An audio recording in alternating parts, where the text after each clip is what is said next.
एक जो बात हर व्यक्ति के लिए महत्वपूर्ण हो जाती है, वो ये महत्वपूर्ण हो जाती है कि आज की इन चुनौतीपूर्ण परिस्थितियों में हम में से प्रत्येक व्यक्ति को अपने व्यक्तित्व के अंदर एक सीसीटीवी लगाने की आवश्यकता है, ये देखने के लिए कि जिन 3 शत्रुओं की बात परम पूज्य गुरुदेव कह करके गए, उन 3 शत्रुओं में से कोई हमारे व्यक्तित्व के ऊपर हमला तो नहीं करने जा रहा है, कोई हमारे व्यक्तित्व पर आघात पहुंचाने तो नहीं जा रहा है। एक समय आत्म समीक्षा का है, अपना मूल्यांकन करने का है, हर व्यक्ति को इस दृष्टि से देखने का है कि जो 3 शत्रु गुरुदेव लोक सेवियों के लिए बता करके गए, उनमें से कोई हमारे जीवन पर हमला तो नहीं कर रहा है। पहले का नाम गुरुदेव ने कहा लोभ, दूसरे का कहा मोह और तीसरे का कहा अहंकार। समाज सेवा के क्षेत्र में जो एक एक पैसा है प्रामाणिकता के साथ आता है, एक एक पैसा जो है वो बहुत कीमती हो जाता है। अध्यात्म रामायण में एक कहानी आती है कि एक कुत्ता जा रहा था, तो कुत्ते के ऊपर एक पुजारी बैठे थे, उनने बिना मतलब के एक बड़ी सी ईंट ली और उठा करके मार दी। कुत्ता बेचारा दुख से बिलबिलाता हुआ गया वहां से, कारण कुछ नहीं था।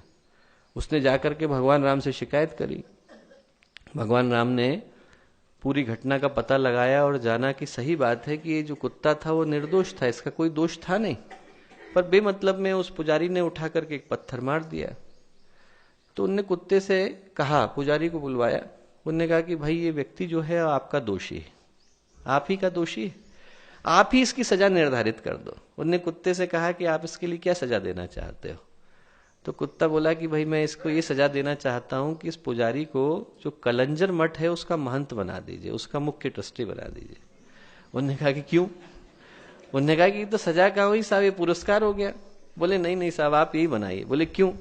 बोले मैं पिछले जन्म में कलंजर मठ का मुख्य महंत था, अब बोले पिछले जन्म में मैंने अपना जीवन पूरी तरह से ईमानदारी से गुजारा, एक एक क्षण ईमानदारी के साथ जिया। बोले एक दिन ऐसा हुआ कि गलती से मेरे मन में थोड़ा सा लोभ आ गया, तो जो घी चढ़ाया हुआ था उसमें से 1 लोटा घी मैंने अपने लिए निकाल लिया। अब बोले वो जो 1 लोटा घी निकाला है उसका पाप यह है कि मैं कुत्ता बन के घूम रहा हूं। ये आदमी स्वभाव से दुष्ट है, भगवान जाने कहां जाके गिरेगा, तो इसके लिए तो सजा ही। तो एक एक जो पैसा आता है समाज सेवा के क्षेत्र में वो हमारे लिए प्रामाणिकता का है। एक एक पैसा जो आता है, गुरुदेव ने कहा इससे सावधान रहने की आवश्यकता है, क्योंकि गलती से लोभ आ गया। पैसा हमारा है नहीं, समाज का पैसा है, उस पर ध्यान रखने की आवश्यकता है। लोभ है, मोह है, इन दोनों से तो फिर भी आदमी व्यक्तिगत पतन का शिकार होता है, व्यक्तिगत दृष्टि से उसको समस्या आती है। पर जो अहंकार है दोस्तों, सबसे ज्यादा सावधान रहने की आवश्यकता है, क्योंकि अहंकार व्यक्तिगत पतन तो करता ही है, वो संगठन का भी मटिया मेट करके छोड़ता है। अहंकार की जो भाषा है वो मैं और मेरे की है, अहंकार को मेरे अलावा कोई दिखाई नहीं पड़ता। और जिसकी बुद्धि में ये आ गया कि मैं ही सब कुछ हूं, बाकी दूसरा कोई नहीं है, वो संगठन को बर्बाद करके छोड़ता है। दुनिया में जितने झगड़े हुए हैं, दुनिया में जितनी समस्याएं हुई, जितने टंटे हुए, उन सब के पीछे यदि कोई कारण है तो किसी का अहंकार रहा है। यदि द्रौपदी ने दुर्योधन को देख करके ये न कहा होता कि अंधे का लड़का अंधा होता है, और उसके अहंकार को चोट न पहुंचाई होती, तो न तो द्युत क्रीड़ा हुई होती, न खांडव प्रस्थ हुआ होता और न वनवास जाना पड़ता। और वही दुर्योधन यदि अपनी जिद पर और अपने अहंकार पर नड़ा होता और ये न कहा होता कि सूच्यग्रम नैव दास्यामि विना युद्धेन कैशव, सुई की नोक के बराबर जमीन भी बिना लड़े नहीं दूंगा।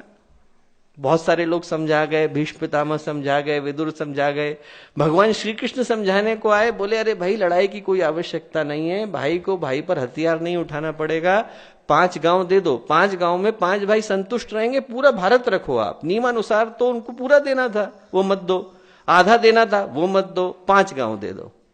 दुर्योधन बोला सुई की नोक के बराबर जमीन नहीं दूंगा। जब ये बोला तो भगवान बोले याचना नहीं अब रण होएगा। याचना नहीं, अब मांग लिया, 4 बार मांग लिया, याचना नहीं अब रण होगा, फिर कभी नहीं वैसा होगा। भाई पर भाई टूटेंगे, श्रृंगालबाज सुख लूटेंगे, आखिर तो भूषाई होगा, हिंसा का पर्दाई होगा। भगवान को कहना पड़ा कि भाई 4 बार मांग चुके हैं, अब तेरा अहंकार जो है वो तुझे गिरने को मजबूर कर रहा है, तो क्या करे। वो जो अहंकार था उसने महाभारत करा के छोड़ा। अहंकार रावण का था, विभीषण ने समझाया, कुंभकर्ण ने समझाया, पर अहंकार के कारण राम और रावण का युद्ध होकर के रहा। अहंकार हिरण्यकश्यप का यदि इंद्र ने न छेड़ा होता, हिरण्यकश्यप जब उनके भाई को वाराहावतार के रूप में भगवान विष्णु ने मारा, तो उसके बाद हिरण्यकश्यप के मन में वैराग्य आ गया, वो तपस्या करने के लिए चले गए। उन्होंने कहा कि भाई चले गए, मेरे को इस संसार से कोई लेना देना नहीं, तपस्या के लिए बैठ गए। पत्नी का नाम था कयाधु। कयाधु के पेट में प्रहलाद थे और 3 पुत्र और थे, ह्राद, अनुराध और संघ्राद। इंद्र के मन में अहंकार आ गया, इंद्र को लगा कि हिरण्याक्ष मारे गए हैं, हिरण्यकश्यप से चला गया है तपस्या करने के लिए। इंद्र ने कहा कि इसी समय में मैं 3 पुत्रों को मार दूं तो सब जगह पर एक छत्र राज्य हो जाएगा मेरा। जाकर के उन्हें 3 पुत्रों को मार दिया। पत्नी को भी मारने वाले थे तो देवर्षि नारद आ गए, बोले नारायण इसके पेट में है, मारोगे तो जिंदगी भर के लिए नरक जाना पड़ेगा। इंद्र ने अपने हाथ पीछे को रखे, पर जब हिरण्यकश्यप लौट करके आए और उनको ये बात पता चली तो उन्होंने सबसे पहले इंद्र को मारा। अहंकार, इंद्र के अहंकार ने उस युद्ध को कराया, रावण के अहंकार ने उस युद्ध को कराया, दुर्योधन के अहंकार ने उस युद्ध को कराया। आज के समय की किसी भी लड़ाई को हम लोग देख लें, आपको हंसी आएगी। 1859 की जो लड़ाई हुई अमेरिका और इंग्लैंड के बीच में, क्यों हुई? क्योंकि जो अमेरिका का जर्नल था उसने इंग्लैंड के सुअर को गोली मार दी थी। इंसान को नहीं मारी थी, सुअर को गोली मारी थी। और सुअर को गोली मारी तो अमेरिका वालों के ऊपर इंग्लैंड वालों ने चढ़ाई कर दी। आदमी का अहंकार चोटिल हो जाता है तो युद्ध छिड़ जाता है। 1925 का जो सेकेंड वर्ल्ड वॉर की पहली लड़ाई थी वो ग्रीस और बल्गेरिया के बीच में शुरू हुई। क्यों शुरू हुई? क्योंकि ग्रीस वालों का आवारा कुत्ता इधर से निकल करके उधर चला गया और बल्गेरिया वाले ने आवेरे कुत्ते कुत्ते गोली मार दी। अब आवारा कुत्ता है, आप गोली मारने की क्या आवश्यकता है? कुछ खिला देते आवारा कुत्ता को। और जिस ग्रीस वालों को इतनी चिंता थी कि भाई हमारे कुत्ते को आपने गोली मारी, उनके यहां तो आवारा ही था, वो पहले क्यों नहीं खिला रहे थे उसको? पर आदमी का अहंकार चोटिल हो जाता है तो आदमी लड़ाई कर देता है। अहंकार जो है दोस्तों, वो आदमी से युद्ध भी कराता है और आदमी से मूर्खताएं भी कराता है।